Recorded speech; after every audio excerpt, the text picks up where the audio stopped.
Hello, everyone, and welcome to the 10-minute Bible lesson. We appreciate you joining us today. If you've been watching our videos, you know we've been doing a lot of videos about Jacob, and they're pretty interesting to me. The life of Jacob, I know that the last time we talked about him, he had fled from his brother Esau, and he was leaving him, and he was going to his mother's brother's place, which was in a place called Haran. And so he took off down that direction, and then, he was out kind of a whole day on the way, and he found a place to kind of camp out and sleep out overnight. And listen, it was a night that he'd never forget because his life was changed there. He had a dream. Listen, it was an amazing dream about a ladder that was set up from earth all the way to heaven, and God was at the top of the ladder speaking to him. Now, what in the world did God say to Jacob? Well, he carried on the promises that he had made to Jacob's grandfather Abraham and to his father Isaac, and then he added some more promises. Now, what was it that he added? He told him that he would keep him wherever he would go and watch over him. And then he would say he would bring him back to the place where he had come from, because where he had come from was the land of Canaan. And that was the promised land, or the land that God had promised to Abraham, to Isaac, and Jacob, and his descendants. So he told him all that, and listen, Jacob made a covenant with God. And I've got to read because there's 3 verses, and it's in Genesis chapter 28, but I want to read those to you because it'll tell you the covenant or the vow that Jacob made with God. And it's in Genesis 28, beginning at verse 20. 21, and 22. Here you go. Then Jacob made a vow, saying, if God will be with me, and keep me in this way that I am going, and give me bread to eat and clothing to put on, so that I come back to my father's house in peace, then the Lord shall be my God. And this stone, which I have set as a pillar, shall be God's house. And of all that you give me, speaking of God, of all that you give me, God, I will surely give a 10th to you. Now, isn't that interesting? So Jacob, the next day, he leaves, and then he arrives at a well outside of the city of Haran. And to his surprise, there was someone who came out to the well, and it happened to be his relative.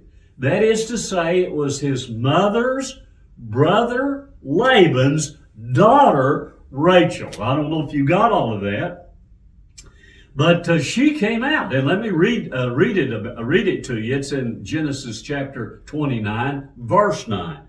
Now, while he was still speaking with them, Rachel came with her father's sheep, for she was a shepherdess. So Jacob took the sheep that Rachel was taking care of for her father, and he watered them. And I'm wondering, what is Jacob thinking about this time? I'm just wondering what he was thinking. He must have been thinking, this is an amazing thing that I'm meeting my mother's brother's daughter. And then he says this in verses 10 and 11 in Genesis 29. And it came to pass, when Jacob saw Rachel, the daughter of Laban, his mother's brother, and the sheep of Laban, his mother's brother, that Jacob went near and rolled the stone from the well's mouth and watered the flock of Laban's, his mother's brother. And here's what else it says that Jacob did. Now, this is in verses 11 and 12. Then Jacob, listen to this, then Jacob kissed Rachel and lifted up his voice and wept. And Jacob told Rachel that he was her father's relative and that he was Rebekah's son. So she ran and told her father. Think about all of that. And this is an amazing thing. You just have to think that the excitement and the emotion is way, way up there. Now, no doubt, Jacob is thinking, how fortunate this is for me. What a blessing this is for me. So, after Jacob meets the family, he meets his uncle Laban and the whole family, he stays with them and he works for him. And then Uncle Laban says to Jacob, listen, you shouldn't be working for me for nothing. Tell me what your wages are. And so here's what Jacob said. He said, I will work for you for 7 years if you will let me marry your daughter Rachel, because he loved Rachel. And so he did. He worked 7 years for Rachel, and he served him, and it went by really fast, the Bible says. I mean, it was so fast. And then he came to his uncle and he says, okay, you need to give me Rachel for a wife. And that's when things began to go south. And I'll explain to you. So let's look at Genesis 29 and verses 22 and 23. And here's what Laban did. And Laban gathered together all the men of the place and made a feast. No doubt it was a wedding feast, right? Now it came to pass, listen to this. Now it came to pass in the evening, that it was nighttime, that he took Leah, his daughter, and brought her to Jacob, and he went into her. Now, I'm thinking that this all took place when it was really, really dark. So if you remember that Jacob's name means the supplanter, that is the one that trips up another person. So it seems like to me that tricking of people runs in the family, because this is what happened. Laban doesn't give Rachel to Jacob. Instead, he gives him Leah. Now, Rachel was a beautiful woman, but Leah was not. And so I'm thinking that it was dark in the tent. And so when he awoke the next day and looked over there, guess who it was? It was Leah. Oh, my land, he'd been tricked. And so what did you think Jacob did? Well, he went to his father-in-law and he confronted him. Did it help? No. It was to no avail.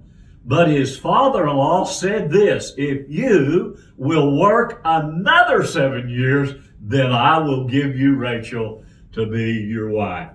And so he agreed to it. And this is in verses 27 and 28 of Genesis 29. He says, fulfill her week, and we will give you this one also for the service which you will serve with me still another 7 years. Then Jacob did so and fulfilled her week, so he gave him his daughter Rachel as wife also. Wow. I just think that's so interesting. So now, Jacob has 2 wives. And that's not really a good situation. And let me just say, because some people think that, okay, the Bible says that this happened, so it must be okay. No, it was never okay. Because Jesus said plainly that let a man leave his father and his mother and cleave to his wife, and the two shall be one. So it was never that way that we were supposed to have multiple wives. But here in this culture, I guess it was something that they did. It was a normal thing. Not only did he have 2 wives, but each one of his wives, their father gave them 2 handmaids. So in a sense, now Jacob has 6 wives. So what do you think will happen to that? Well, you're going to have to wait until the next time to find out what else happens in the life of Jacob. Listen, thank you so much for tuning in today. We appreciate it, and we hope you have a really good week and you'll join us next time.